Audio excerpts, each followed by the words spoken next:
Assalamualaikum warahmatullahi wabarakatuh. Kami, perwakilan dari siswa-siswi SMP ITA Salam akan menampilkan drama yang berjudul Kelahiran Sang Utusan Sepanjang Zaman. Drama ini kami ambil dari buku Sirah Nabawiyah yang bertema Muhammadku Teladanku, Jilid 2.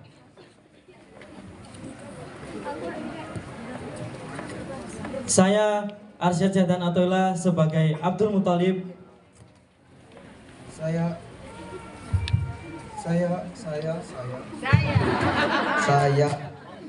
Nabil sebagai narator. Saya Rosid sebagai anak buah Abraha. Saya Ridwan sebagai Raja Abraha. Saya sebagai anak buah Abraha. Saya Raka sebagai pemuka Quraisy. Saya Azam sebagai Abdullah. Saya Hanif sebagai Haris kakak Abdullah. Saya Ayas sebagai Haris dari suami Halimah. Saya Zidan sebagai pemuka Quraisy.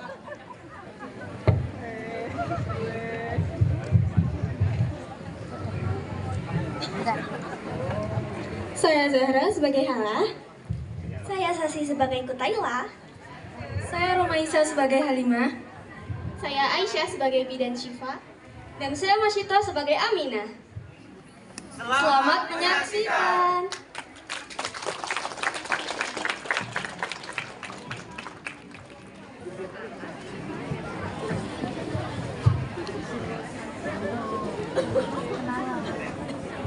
Adik tuh duduk nak. Nak minum.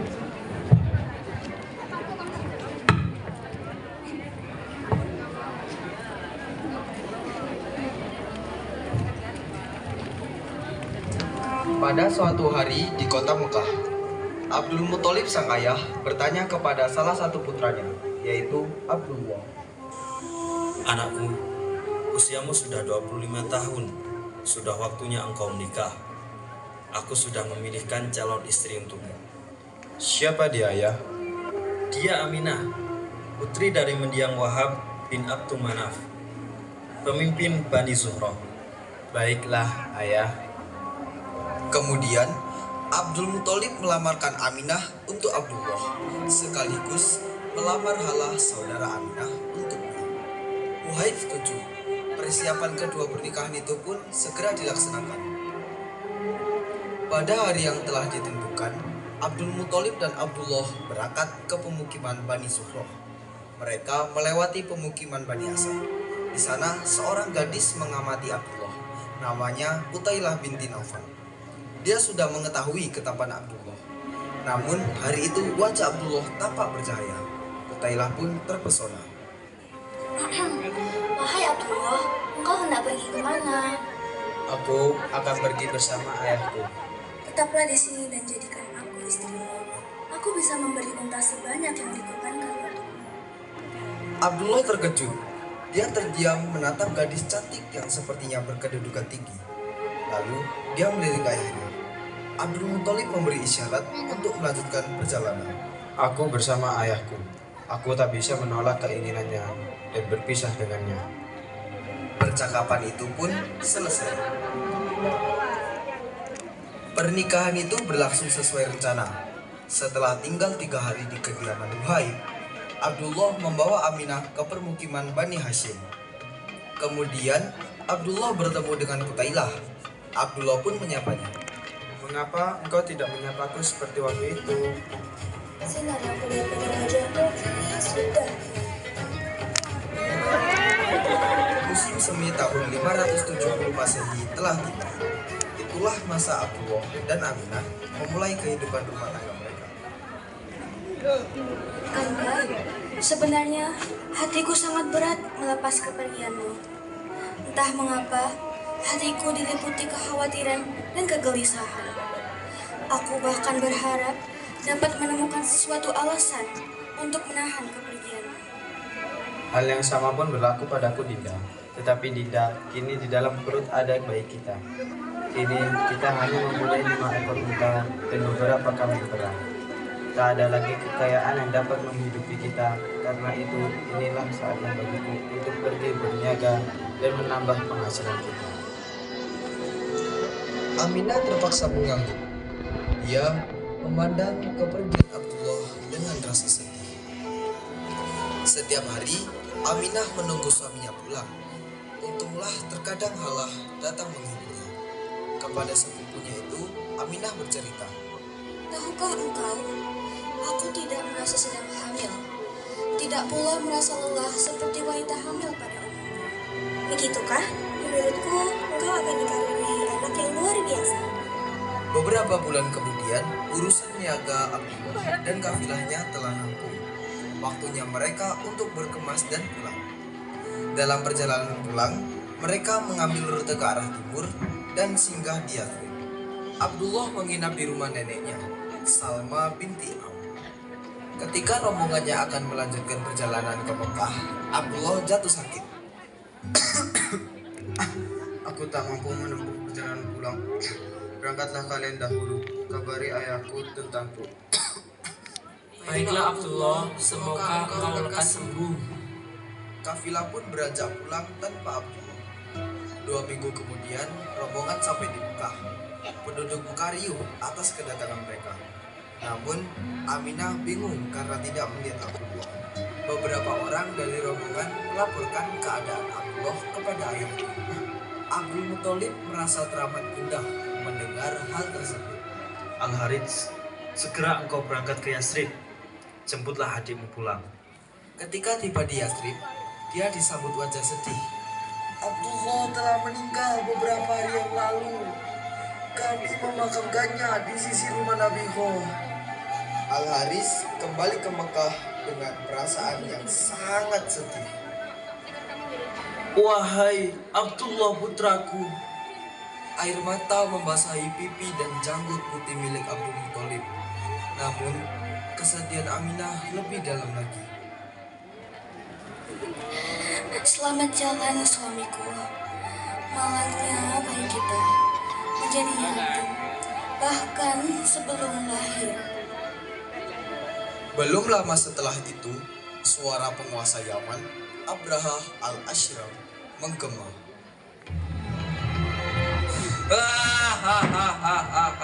Akhirnya rampung. Sekarang aku bisa membuat orang-orang Arab itu berpaling dari tanah Mekah. Abraha ingin orang-orang Arab menjadi pemeluk agama Nasrani. Dia ingin menjadikan Yaman pusat perkumpulannya manusia untuk beribadah dan berdagang. Untuk itu, dia membangun sebuah gereja tinggi dan megah di sana yang dinamai Al-Qulaish. Namun, ternyata orang-orang Arab mengacungkan Al-Qulaish. Mereka terlalu mencintai Ka'bah. Abraham melakukan persiapan besar-besaran. Sebanyak 60.000 tentara Habasyah berbaris dengan senjata lengkap. Belasan gajah tampak menjulang gagah di barisan depan. pasukan maju!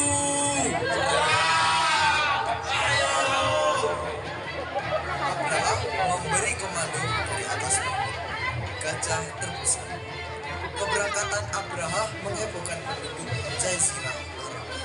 Sampainya di Mekah, dipandu oleh Abu Ridwan, pasukan bergajah pun berhenti. Abraham mengirim pasukan berkuda di pinggiran kota Mekah. Mereka merampas harta-harta orang Tihamah. 200 unta milik Abdul Muthalib pun dirampas. Abraham kemudian menunjuk seorang utusan. Wahai Hunanta, carilah pemuka kota Mekah. Sampaikan, aku datang bukan untuk berperang, kecuali mereka melawan. Aku datang untuk menghancurkan Ka'bah. Orang-orang Quraisy panik. Mereka berkerumun di sekitar Abdul Muthalib, pemimpin mereka. Utusan Abraha tadi mendatangimu. Apa katanya? Aku telah bertemu dengan utusan Abraha. Mereka datang tidak untuk memerangi kita. Mereka datang hanya untuk menghancurkan Ka'bah. Apakah kita akan melawan mereka? Tidak, kita tidak mampu. Kita akan selamat jika tidak menghalangi. Ini adalah rumah Allah. Tentulah Dia akan menjaganya. Kemudian Abdul Muthalib mendatangi markas Abraha bersama pemuka Quraisy. Kembalikan unta-untaku yang dirampas pasukanmu. Saat melihatmu tadi, aku kagum padamu. Namun ternyata urusan unta lebih penting bagimu daripada agama dan nenek moyangmu.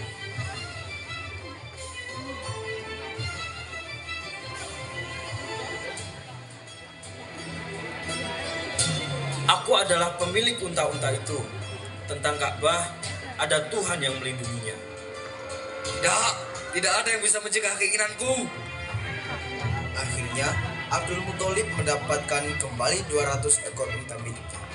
Abdul Muthalib bersama para pemuka Mekah kembali ke Mekah. Berlindunglah di atas bukit, tentara Abraha akan datang. Perintah Abdul Muthalib ketika tiba di Mekah. Penduduk Mekah bergegas untuk mengungsi ke atas bukit. Komando perang mengoyak langit pagi. Pasukan Abraha berderap mendekati Ka'bah. Di barisan depan, Abraha menunggangi Mahmud bersama pemandunya Unais. Tak lama, mereka sampai di Wadi Musahir. Ayo maju, apa yang terjadi padamu? Bentak Abraha pada tunggangannya. Gajah paling besar itu berhenti dan menderung ke tanah. Sekeras apapun Unais menyuruh, gajah itu tetap berlutut. Paduka, lihat, ada yang datang dari arah timur laut. Abraha mendongak. Langit di ufuk barat tampak gelap. Terdengar suara-suara bergemuruh. Ribuan burung datang hingga menutupi cahaya matahari bagaikan mendung yang sangat tebal. Mereka membawa batu-batu di paruh dan cakarnya. Kemudian burung-burung itu menjatuhkan batu-batu membara ke arah pasukan milik Abraha. Batu-batu kecil itu menembus baju zirah yang dikenakan oleh mereka. Pasukan bergajah kini panik. Mereka kocar-kacir kebingungan dan ketakutan. Sebagian besar dari mereka bergelimpungan, sekarat dan mati. Abraha pun terkena. Dengan penuh penderitaan, dia ditandu oleh pasukannya yang tersisa kembali ke Yaman. Abraha meninggal saat tiba di San'a. Kehidupan masyarakat Mekah kembali normal. 50 hari berlalu setelah peristiwa tentara bergajah. Malam itu di Yasrib terjadi kehebohan. Kehebohan itu terjadi karena bintang Ahmad telah terbit. Bintang Ahmad adalah bintang yang bersinar cemerlang. Orang-orang Yahudi percaya bahwa itu pertanda kelahiran Nabi terakhir. Di Persia, api abadi di kuil pengadut Majusi tiba-tiba padam. Padahal api itu dijaga siang dan malam. Dinding istana Kista retak dan 10 menaranya runtuh. Di Buhairah, beberapa gereja amblas ke tanah dan roboh. Saat subuh, tepatnya hari Senin tanggal 9 Rabiul Awal tahun 1 Gajah, bertepatan dengan 20 April tahun 571 Masehi, terdengar suara tangisan bayi. Putra Aminah dan Abdullah telah lahir.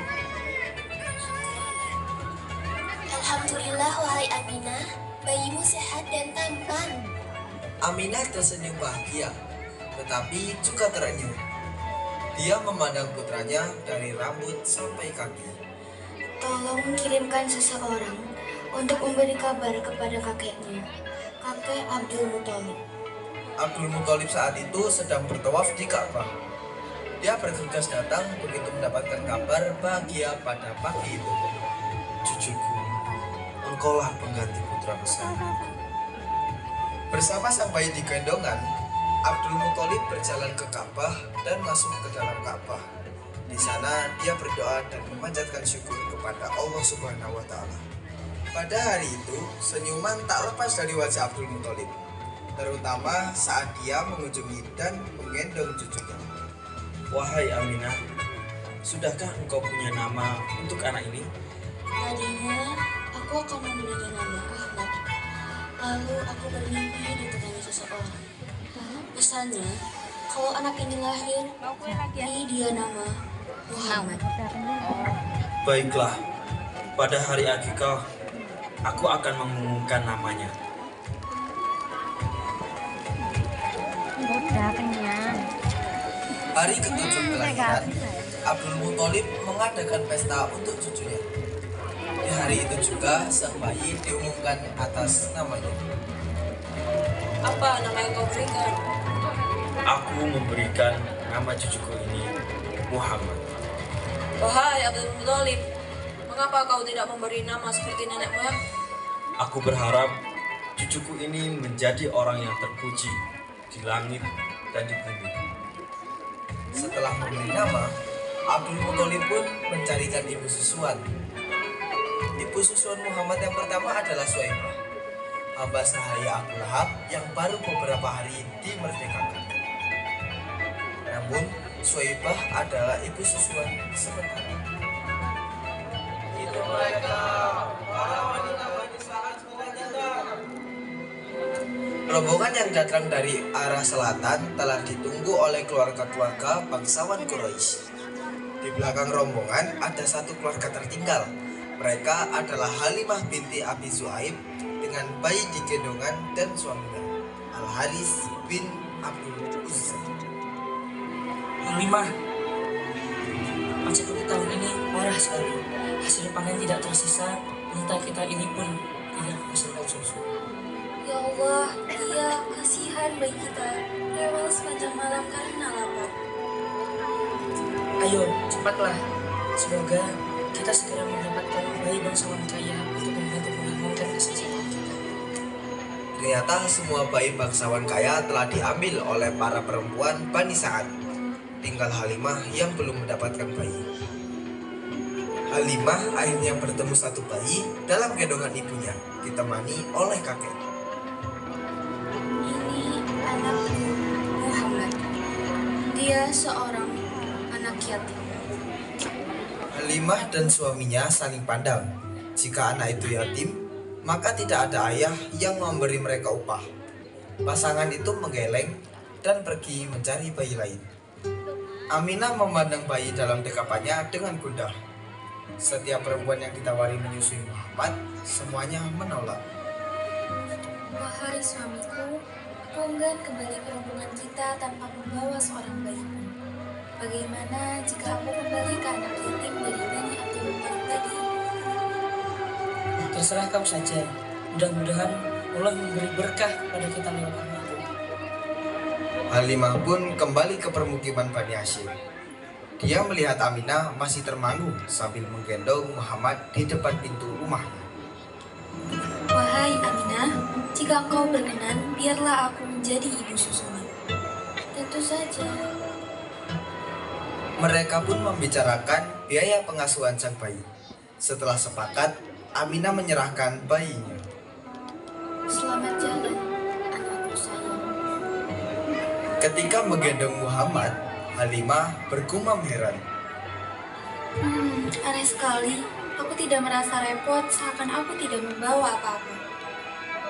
Demi Allah, Halimah, kita benar-benar mendapati bayi yang diberkahi. Allah telah memberi karunia sebelum kita meminta.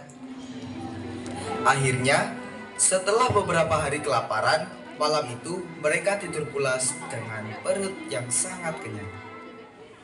Keberkahan yang dibawa Muhammad kecil tidak berhenti sampai di situ.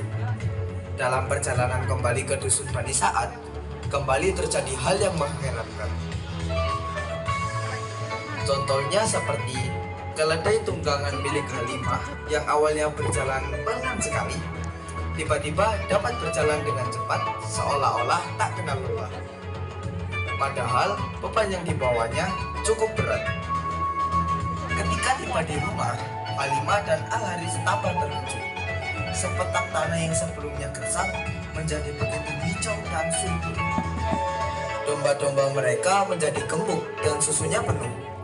Kini mereka dapat memerah dan meminum susu setiap hari.